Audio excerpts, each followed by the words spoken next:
Bonjour, aujourd'hui nous allons parler de la radioactivité. Tout d'abord un peu d'histoire.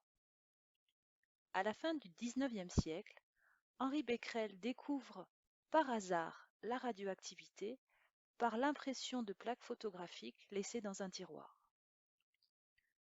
Puis, au début du XXe siècle, Pierre et Marie Curie découvrent les premiers noyaux radioactifs naturels, le radium et le polonium. Les prix Nobel reviennent aux trois scientifiques en 1903 et un de plus en 1911 pour Marie Curie. Mais pourquoi la radioactivité?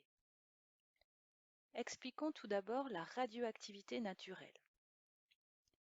Elle est due au fait que certains noyaux sont instables dans la nature et qu'ils se désintègrent de façon spontanée et irréversible en d'autres noyaux. Ils émettent ainsi des rayonnements plus ou moins dangereux.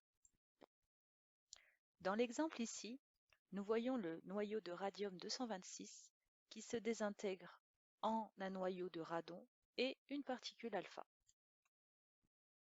Parlons maintenant de la radioactivité provoquée. Elle est bien sûr produite par l'homme. Il en existe deux types.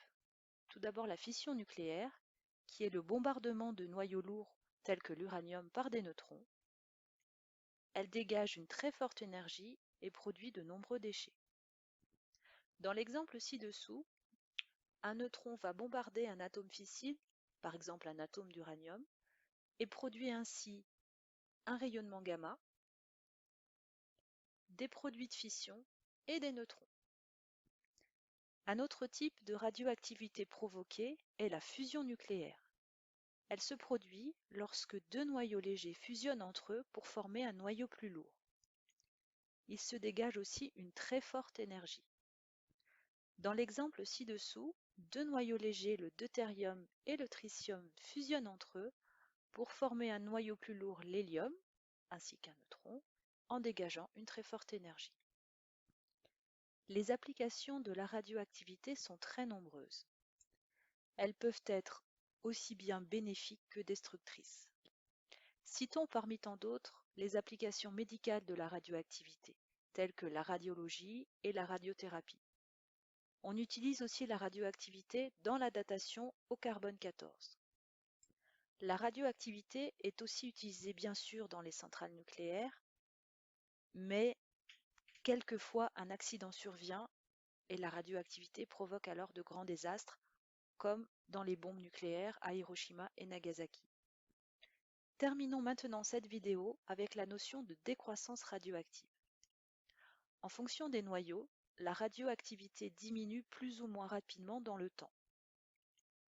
La courbe ci-contre vous montre la décroissance radioactive du carbone 14. Nous voyons sur cette courbe que le nombre N0 d'atomes de carbone 14 diminue avec le temps jusqu'à atteindre un niveau 0 au bout d'un certain nombre d'années. Il est intéressant de noter que la désintégration d'un seul noyau est spontanée et se passe de façon aléatoire, mais lorsque de nombreux noyaux identiques se désintègrent, ils obéissent à une loi de décroissance. Cette loi est modélisée par la fonction mathématique que vous voyez représentée en rouge sur la courbe. Pour terminer cette vidéo, parlons de la demi-vie. La demi-vie, notée T1,5, est la durée au bout de laquelle la moitié des noyaux radioactifs présents dans un échantillon s'est désintégrée. Comme nous le voyons sur cette courbe, elle se situe au moment où le nombre de noyaux passe de N0 à N0 sur 2. On voit bien ici l'abscisse T1,5. Il est important de noter que chaque type de noyau radioactif a sa propre demi-vie.